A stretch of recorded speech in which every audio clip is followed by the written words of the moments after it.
ஆண்டவராகிய இயேசு கிறிஸ்துவின் நாமத்தில் அன்பின் வாழ்த்துக்களை தெரிவித்துக் கொள்கிறேன்.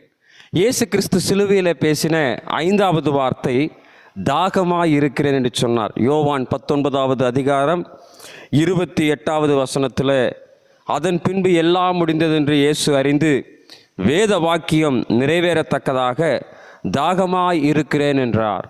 இயேசு கிறிஸ்து சிலுவையில் தொங்கிக் கொண்டிருக்கிற நேரத்தில் தாகமாய் இருக்கிறேன் என்கிற ஒரு வார்த்தை 2 வகையான காரியங்களை குறித்து நாம் சிந்திக்கலாம். ஒன்று, இயேசு கிறிஸ்துவனுடைய தாகம் எப்படிப்பட்டதான ஒரு தாகம் என்று சொன்னால், முதல் காரியமாக அது சரீர தாகம். கெத்செமனே தோட்டத்தில் ஜெபிக்க கடந்து போன நேரம் முதல் கொண்டு சிலுவையிலே அறையப்பட்டு இரத்த வெள்ளத்தில் மிதந்து கொண்டிருக்கிற இந்த நேரம் வரைக்கும் இயேசு கிறிஸ்து பல இடங்களுக்கு அலைக்கழிக்கப்படுகிறார். சனகரிப் சங்கம், அண்ணா காய்பா, பிலாத்து, ஏரோது என்று சொல்லி பல இடங்களிலே விசாரணை என்கிற முறையில் அங்கும் இங்குமாக அதிகமாக அலைக்கழிக்கப்பட்ட காரணம் ஒன்று. 2வது, வாரினாலே சரீரத்தில் அடிக்கப்பட்டு அப்படி சரீரம் பிக்கப்பட்டு காயங்களோடு தழும்புகளோடு கூட காணப்படுகிறார். 3வது, பார சிலுவையை தன்னுடைய தோளின் மீது சுமந்து கொண்டு கொல்கொதா மலை வரைக்கும் அவர் நடந்து வருகிறார். இறுதியாக அவருடைய தலையிலே முள்முடி, கைகளிலே கால்களிலே ஆணிகள் அடிக்கப்பட்டு சரீரத்தில் இருக்கிற ஒட்டுமொத்த இரத்தமும் வெளியேறி கொண்டிருக்கிறது. இப்படிப்பட்ட பலவிதமான பாடுகளின் மத்தியில் தான் ஆண்டவராகிய இயேசு கிறிஸ்து 5வது வார்த்தையாக அந்த சிலுவையிலே தொங்கிக் கொண்டிருக்கிற பொழுது தாகமாய் இருக்கிறேன் என்றார். உண்மையாகவே இயேசு கிறிஸ்துவுக்கு அந்த இடத்துல சரீர தாகம் இருக்கிறது. ஒருவேளை நம்ம உலக பிரகாரமாக சயின்டிஃபிக்காக நம்ம யோசிக்கும் பொழுது எத்தனை அளவு நம்முடைய சரீரத்திலிருந்து ரத்தம் வெளியேறுகிறதோ அந்த அளவுக்கு தாகம் ஏற்படும். மேல்வாயோடு உதடோடு உதடே ஒட்டி கொள்ளுகிறதான ஒரு சூழ்நிலையும் ஏற்படும் என்று சொல்லி நம்ம பார்க்குறோம். சாதாரணமாக ஒருத்தவங்களுக்கு ஆக்சிடென்ட் ஆயிடுச்சுனாலே அந்த பதட்டத்தில் கீழே விழுந்துடனே கொஞ்சம் தண்ணி கொடுங்க அப்படிம்பாங்க. இப்போ காரணம், தாகம் என்று சொல்லுவது ஒரு 2 மணி நேரம் 3 மணி நேரம் ஒரு சராசரி மனுஷன் தண்ணி குடிக்காமல் இருந்தாலே தாகம் ஏற்படும். ஆனால் இங்கே இயேசு கிறிஸ்து இரவு முழுவதும் வேதனைப்படுத்தப்பட்டு இருக்கிறார். அதில் அடுத்த நாள் பகலிலிருந்து மதியம் வரைக்குமாக பலவிதமான பாடுகளை சகித்து கொண்டிருக்கிறார். இந்த நேரத்தில் இயேசு கிறிஸ்துடைய சரீரத்தில் ஒரு பக்கம் வேதனை, சரீரத்தில் இருக்கிற ரத்தம் ஒரு பக்கம் வெளியேறி கொண்டிருக்கிறது. இவ்வளவு பாடுகள் மத்தியிலேயும் தாகமாக இருக்கிறேன்னு சொல்லுகிறார். அந்த சரீர தாகத்தை உணர்ந்தவர்களாக கசப்பு கலந்த காடியை அவர்களிடத்தில் நீட்டுகிறார். ஆனால் இயேசுவோ அதை புறக்கணித்து விட்டார். இப்போ உண்மையாகவே சரீர தாகம் அவருக்குண்டு. அந்த தாகமும் சிலுவையிலே பூர்த்தி அடையவில்லை. இன்னொரு காரியம் என்னவென்று சொன்னால் ஆவிக்குரிய தாகம்.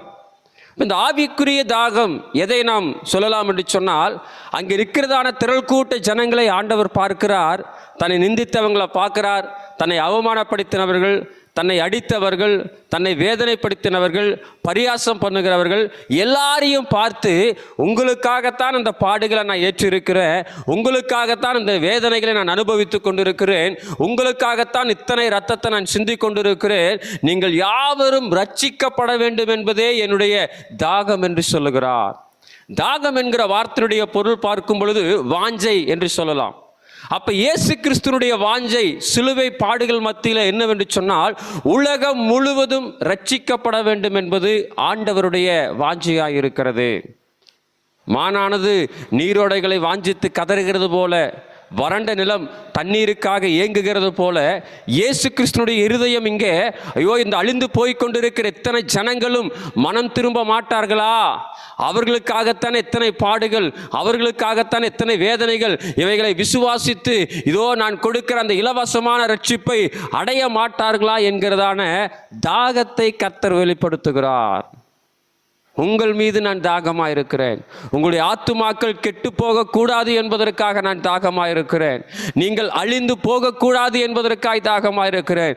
இவ்வளவு நாளும் பிசாசனுடைய பிடியில இதோ சிக்குண்டவர்களாய் இருந்த உங்களை விடுதலையாக்கி, விடுதலையோடு சுதந்திரத்தோடு கூட என்னுடைய மகளாய் இந்த பூமியிலே நீங்கள் வாழ வேண்டும் என்பதற்காக தாகமாக இருக்கிறேன் என்று சொல்லி ஆண்டவர் தன்னுடைய தாகத்தை அந்த இடத்துல வெளிப்படுத்துகிறார். ஒருவேளை அங்கே அந்த சிலுவை பாடுகள் மத்தியிலே வரலாறு சொல்லுகிறது, 100க்கு அதிபதி ஒரே ஒருவன் மாத்திரம் கடைசியிலே இவர் மெய்யாகவே ஜீவனுள்ள தேவனுடைய குமாரனாகிய கிறிஸ்து என்று சொல்லி ஆண்டவரை விசுவாசித்தான். அந்த தாகத்தை தீர்க்கக்கூடியது கசப்பு கலந்த காடி அல்ல, ஆத்தும ரட்சிப்பு. ஆத்தும ரட்சிப்பு. அந்த தாகம் அங்கே தாகமாக இருக்கிறேன்னு சொன்னார். ஆனால் அதுக்கு பிறகு 100க்கு அதிபதியுடைய மனம் திரும்புதல், இயேசு கிறிஸ்து உயிர் தெழுந்ததற்கு பிறகு பேதுருடைய பிரசங்கத்தில் 4000 பேர் 3000 பேர் ரட்சிக்கப்பட்டு தேவனுடைய நாமத்தின் மகிமைக்காக அவரை விசுவாசித்தவர்கள். தொடர்ச்சியாக அது அப்படியே கடந்து போய்கொண்டே இருக்கிறது. ஒரு பெருக்கத்தை, ஒரு எல்லா உலகத்தில் இருக்கிற அத்தனை பேரும் ரட்சிக்கப்படும் பொழுது அவருடைய தாகம் கொஞ்சம் கொஞ்சமாக தணிந்து கொண்டு இருக்கிறது.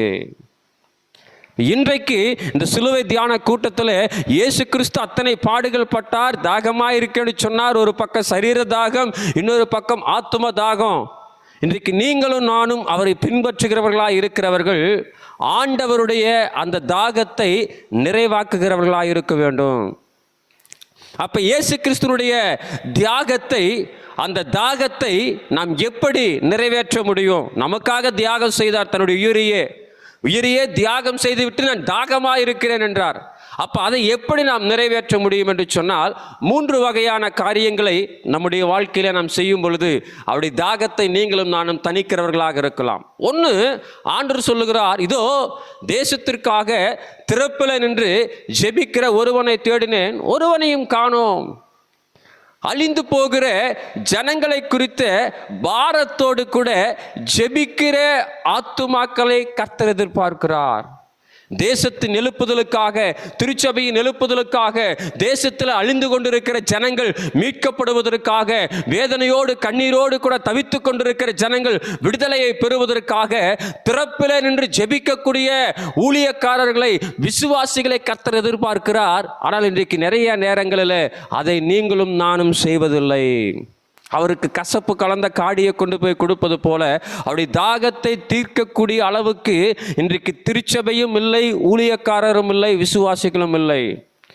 ஒவ்வொருவரும் தனக்கு பேருண்டாக, தனக்கு புகழுண்டாக, அல்லது தன்னுடைய குடும்பத்தை ஆசீர்வாதத்திற்காக மாத்திரம் ஓடுகிறவர்களாய் ஜெபிக்கிறவர்களாய் இருக்கிறோமே தவிர, அழிந்து போய் கொண்டிருக்கிற ஜனங்கள், கஷ்டப்படுகிறதான குடும்பங்கள், பாவத்தில் சிக்கி தவித்து கொண்டிருக்கிறதான ஆத்துமாக்களுடைய ரட்சிப்புக்காக திறப்பில் நின்று ஜெபிக்கிறவர்களை இன்றைக்கு காணோம். ஆண்டவருடைய தாகம் ஆத்துமாக்கள் ரட்சிக்கப்பட வேண்டும் என்று சொன்னால் முதலாவது கூடி ஜெபிக்கிறவர்களாக இருக்க வேண்டும். தேசத்தினுடைய மனம் திரும்புதலுக்காக, மக்களுடைய மாறுதலுக்காக, தேசத்தில் இருக்கிற எல்லா பாவமான ஜனங்களும் பரிசுத்தம் உள்ளவர்களாய் மாறுவதற்காக ஜெபிக்கிற ஒரு மகனாக, மகளாக நாம் மாறுவோம் என்று சொன்னால் ஆண்டவருடைய தாகத்தை பூர்த்தி செய்கிறவர்களாக இருப்போம். 2வது காரியம், ஆண்டவர் சொல்லுகிறார், யாரை நான் அனுப்புவேன், யார் என் காரியமாய் போவார் என்று சொல்லி ஏக்கத்தோடு கூட இருக்கும் பொழுது ஏசாயா தீர்க்கதரிசி சொல்லுகிறான், என்னை அனுப்பும், நான் போகிறேன் என்று சொல்லுகிறார். இன்னைக்கு பிரசங்கிக்கப்படாத பிரசங்கம் பண்ணாவிட்டால், அறிவிக்கப்படாவிட்டால் ஜனங்கள் அதை கேள்விப்பட முடியாது என்று சொல்லி வேதம் சொல்லுகிறது. இயேசு கிறிஸ்து சிலுவையிலே செய்த தியாகம், அவர் இயேசு கிறிஸ்து பரிசுத்த அந்த இரத்தத்தை சிந்தி ஒட்டுமொத்த உலகத்தின் ஜனத்தினுடைய பாவத்தையும் அவர் நிவர்த்தி செய்திருக்கிறார் என்கிற நற்செய்தியை இந்த உலகத்திற்கு அறிவிப்பதற்கு ஜனங்கள் தேவை. அறுவடை மிகுதியாக இருக்கிறது, ஆனால் அதை அறுப்பதற்குரிய ஆட்கள் குறைவாக இருக்கிறார்கள்.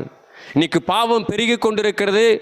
ஜனங்கள் பலவிதமான பாவத்தில் சிக்குண்டு பிசாசனன் அவர்களை நரகத்திற்கு தள்ளுவதற்கு ஏதுவாக பலவிதமான தீமையான காரியங்களுக்கு அடிமைப்படுத்தி கொண்டிருக்கிறார். இதிலிருந்து உன்னால் வெளியே வர முடியாது என்று சொல்லி அவனை ஏமாற்றி கொண்டிருக்கிறார். ஆனால் இயேசு கிறிஸ்துவினுடைய ரத்தம் எல்லா பாவத்திலிருந்து நம்மை விடுதலை ஆக்குகிறது என்கிற நற்செய்தியை அறிவிப்பதற்கு ஆட்கள் தேவை.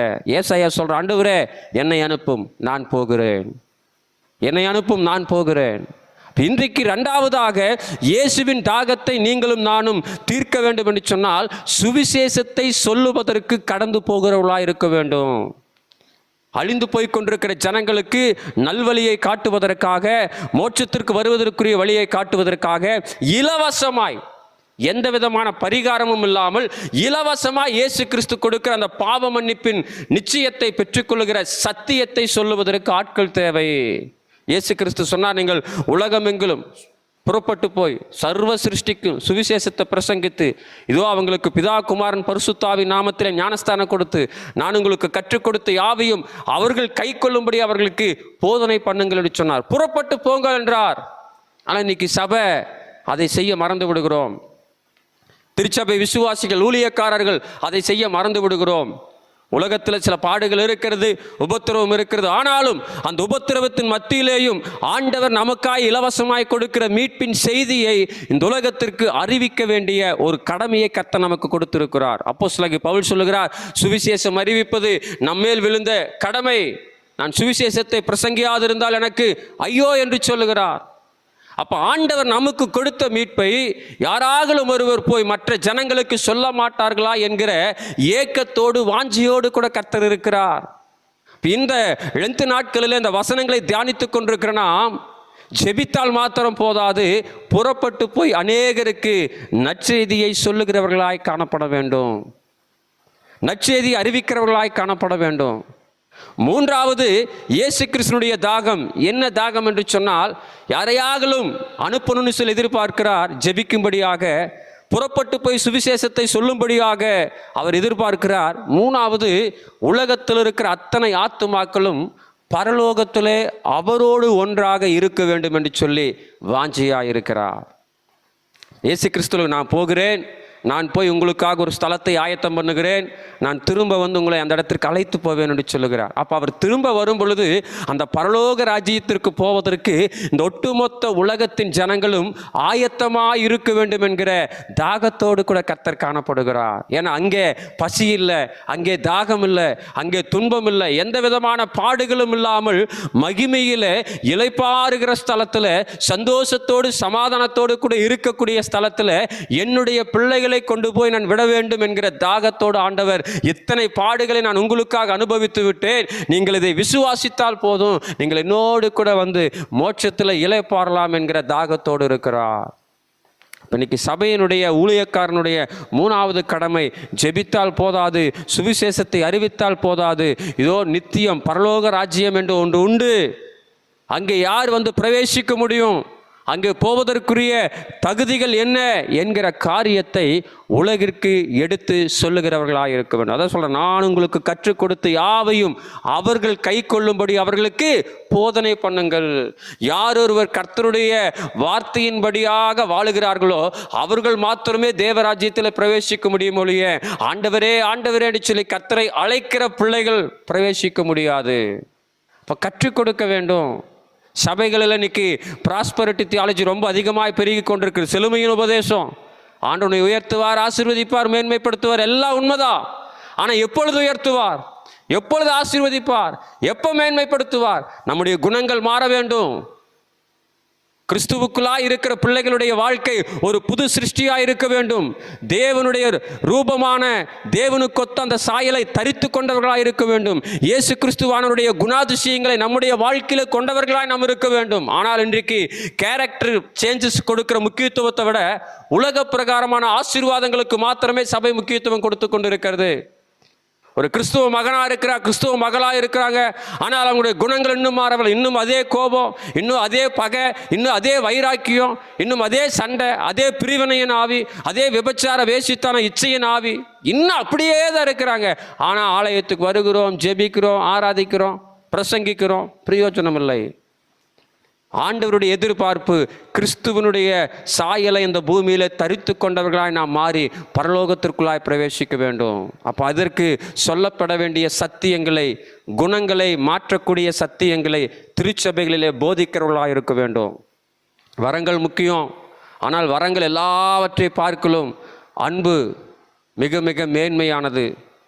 அந்த அன்பைத்தான் ஒரு காலம் அழியாதது என்று கர்த்தர் சொல்லுகிறார். வரங்களிலே குறைவுண்டு, வரங்கள் எல்லாம் ஒரு நாளுக்கு அழிந்து போயிடும், ஆனால் அன்பு ஒரு காலம் அழியவே அழியாது, ஒளியவும் ஒழியாது. அப்போ அந்த அன்பின் குணாதிசயத்தோடு கூட இந்த பூமியில் வாழ்ந்து எல்லாரும் பரலோக ராஜ்யத்திற்கு வர வேண்டும் என்பது தேவனுடைய தாகமாக இருக்கிறது. இந்த 3 காரியங்களை நாம் செய்யும்போது தான் இயேசுவினுடைய தாகத்தை நாம் பூர்த்தி செய்கிறவர்களாக இருக்கிறோம். ஒரு கொர்நேலியு என்கிற ஒரு தாசன் ஆண்டவரை அறிந்து கொண்டான். அவரே மெய்யான கிறிஸ்து என்று புரிந்து கொண்டான்.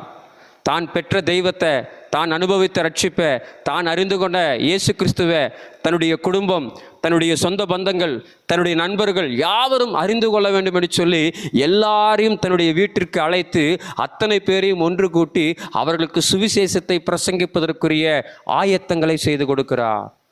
அங்கே அனைவரும் ரட்சிக்கப்படுகிறாங்க. இன்னைக்கு நீங்களும் நானும் எத்தனை ஆண்டுகளாக ஆண்டுடைய ஆலயத்துக்கு வந்திருக்கிறோம், அவரை ஆராதிக்கிறோம், அவரை சொந்த இரட்சகராக ஏற்றிருக்கிறோம். ஆனால் இன்றைக்கு நம் மூலமாக எத்தனை ஆத்துமாக்கள் ஆண்டவரை அறிந்திருக்கிறாங்க? எத்தனை ஆத்துமாக்களுக்காக திறப்பில் நின்று நாம் ஜெபித்திருக்கிறோம்? எத்தனை ஆத்துமாக்களுக்கு சுவிசேஷத்தை அறிவித்திருக்கிறோம்?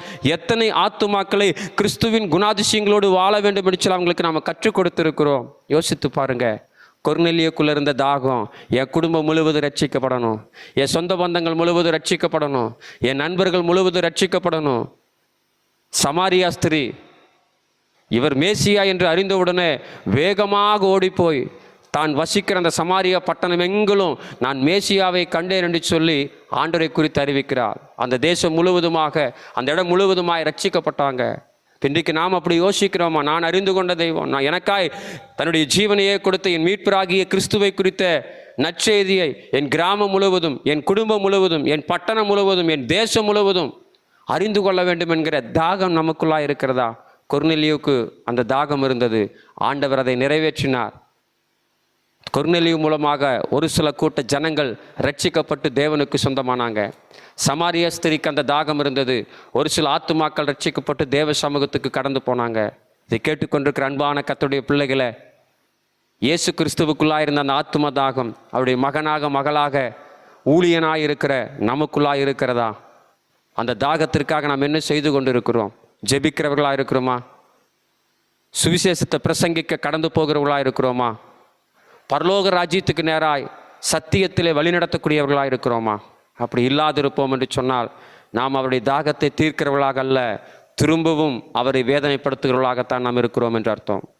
ஆனால் அந்த 3 காரியத்தை நாம் செய்யும் பொழுது அவருடைய தாகம் அங்கே தீர்க்கப்படுகிறது.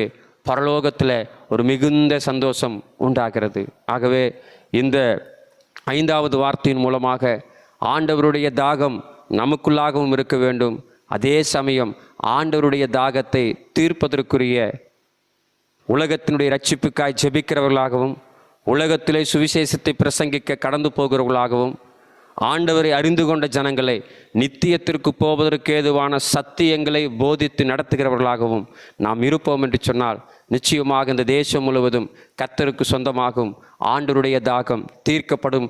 பரலோகத்தில் மிகுந்த சந்தோஷம் உண்டாகும். கர்த்தர் உங்களை ஆசீர்வதிப்பார். God bless you.